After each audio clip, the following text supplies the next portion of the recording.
berbagi praktik baik ya Bapak Ibu. Sebelum itu, izinkan saya dulu memperkenalkan diri. Ini adalah saya Salmiati, guru di SMP Negeri 1 Lengayang, Kabupaten Pesisir Selatan, Provinsi Sumatera Barat. Ada yang pernah ke Sumbar Bapak Ibu? Belum ya? Oke, Pesisir Selatan itu pesona alamnya luar biasa Bapak Ibu. Cek aja Mande nanti ya Bapak Ibu ya. Itu salah satu pesona alamnya. Oke Bapak Ibu, kata orang nggak kenal maka kata saya. Tadi saya sudah memperkenalkan diri, nama saya Salmiati, tapi biasa dipanggil Bu Santi. Nah kenapa beda ya? Memang itulah diberikan oleh orang tua saya Bapak Ibu ya. Jadi panggilan sehari-hari saya adalah Bu Santi.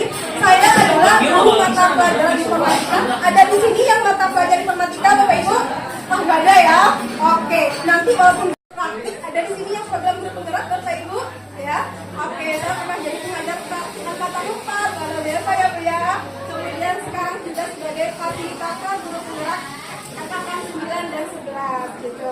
Jadi itu sedikit profesi saya, dan saya Bapak Ibu lebih kurang sudah mengajar informatika ini 14 tahun Bapak Ibu. Dari 2010, bayangkan dari nggak ada komputer di sekolah saya, dan saya pernah ngajak murid-murid itu belajar ke warnet, bayangkan Bapak Ibu.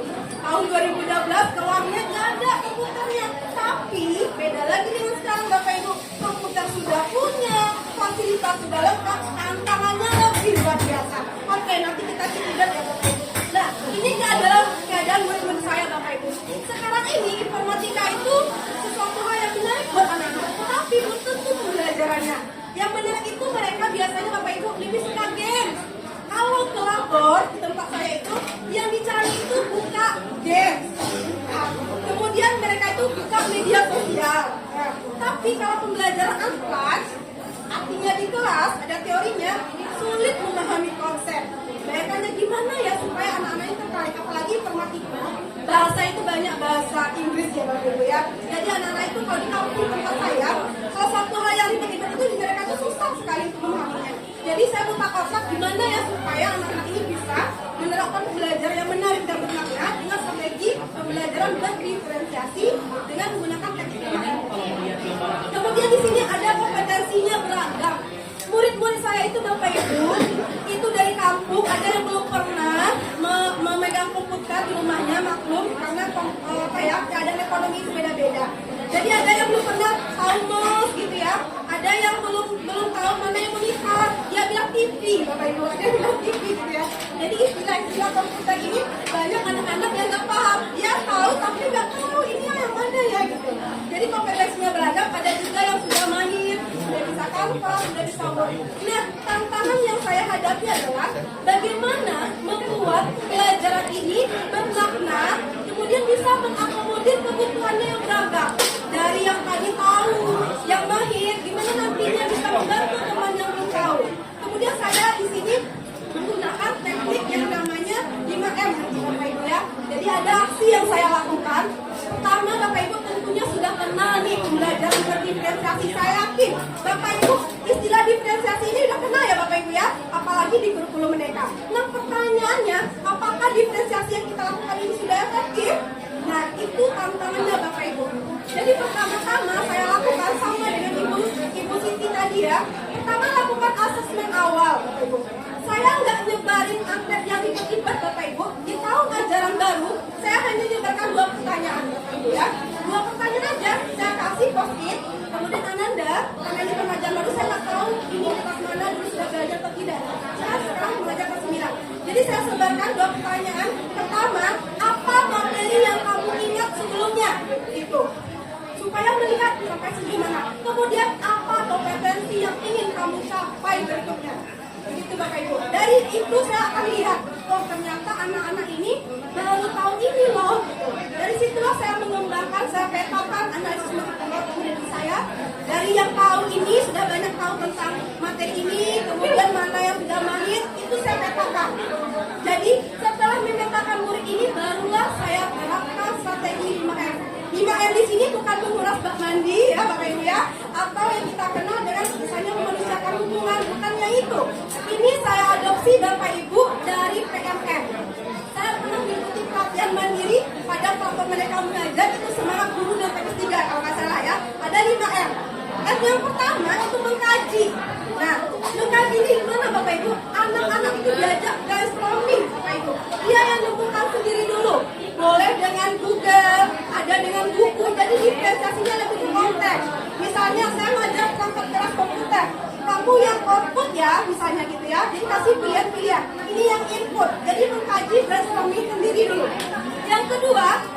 berkonsep.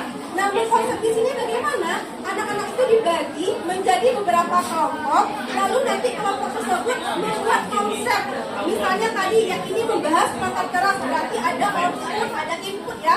Itu disatukan, ada yang pakai Jamboard, bagi yang sudah mahir, ya mereka menggunakan ini. Nah, ada yang pakai Google Slide, ada yang nggak bisa misalnya dengan jaringannya terbatas, pakai PowerPoint. Jadi itu berkonsep. Lalu yang ketiga, mereka baru mendiskusikan hasil yang tadi kita konsep untuk diangkat nantinya menjadi sebuah presentasi yang menarik atau konten yang menarik. Itu mereka diskusikan bersama-sama. Bisa melalui aplikasi-aplikasi yang sudah mahir, atau bisa langsung mereka tanya ke teman-temannya.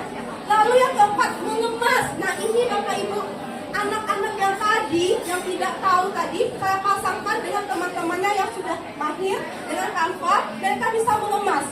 Nah, tujuan akhirnya adalah baru menyebar. Menyebar di sini maksud saya Bapak Ibu supaya mereka itu lebih bermakna, bukan hanya melihat lagi game saja gitu, tapi punya suatu bakat, punya suatu hal yang dibawanya nanti ke luar sana. Minimal kamu tahu desain. Jadi kalau kamu sudah tahu desain, kamu bisa bikin konten-konten ya. Jadi nggak mulu-mulu game saja. Akhirnya anak-anak itu menyebarkan di media sosialnya masing-masing dan men-tag akun sekolah. Jadi anak-anak sudah mulai mindsetnya, ternyata seru ya Bu ya. Apalagi nanti dapat komen begitu. Jadi saya sudah bahagia sekali Bapak Ibu, walaupun dengan sederhana ini, tapi anak-anak sudah dilatih mindsetnya membuat konten-konten yang menarik yang bisa mereka manfaatkan. Nah ini dokumentasinya Bapak Ibu. Yang pertama itu pelajaran kelas Bapak Ibu. Di dalam kelas yang tadinya sulit memahami makna, saya bikin suatu kartu yang saya rabbitting untuk membuat anak-anak itu bermain games dengan menggunakan kartu. Jadi kolaborasinya itu makin kuat. Kenapa? Kalau di labor mereka itu individual Bapak Ibu, nggak mau tahu dengan temannya gitu. Tapi saya selingi dengan belajar angkat, mereka melatih kolaborasinya. Jadi ada kelas dan angkat di dalam kelas dan ada di dalam labor gitu. Lalu ini Canva Bapak Ibu, ini adalah anak-anak saya itu sudah mulai menyenangi ya sesuatu hal yang baru ya Kak lagi main game gitu. Lalu ini karena anak-anak suka game, saya fasilitasi dengan permainan quizzes, wall gitu di awal-awal. Menarik perhatian mereka tadi supaya nggak labor itu games gitu, tapi gamesnya yang berhubungan dengan pendidikan. Jadi ini dokumentasi singkat saya mengenai pembelajaran yang saya lakukan dengan berdiferensiasi tadi. Nah ini dampaknya seperti saya bilang Bapak Ibu, anak-anak saya itu kreatif Bapak Ibu ya, apalagi ketika mereka pameran prakarya, mereka itu sudah bisa bikin stand-stand sendiri dengan menggunakan Canva. Jadi mereka pernah juga cerita ke saya, Bu, saya sudah bisa bikin desain logo-logo, kemudian saya jual ke teman-teman saya. Jadi itu tuh membuat saya terharu Bapak Ibu. Suatu hal yang selama ini tujuannya bukan materi lagi, tapi anak-anak sudah bisa membuat karya sendiri. Mungkin itu sedikit cerita saya dan anak-anak itu cerita Bapak Ibu. Terima kasih Bu gitu ya. Karena selama ini pembelajaran itu saya nggak monoton gitu ya, dengan buku lain. Tapi dengan Ibu merasa jadi terharu saya melihat itu Bapak Ibu. Seperti itu saja Bapak Ibu ya. Jadi yang berguna lebih praktis, bermanfaat. Mungkin itu sharing dari saya. Semoga Bapak Ibu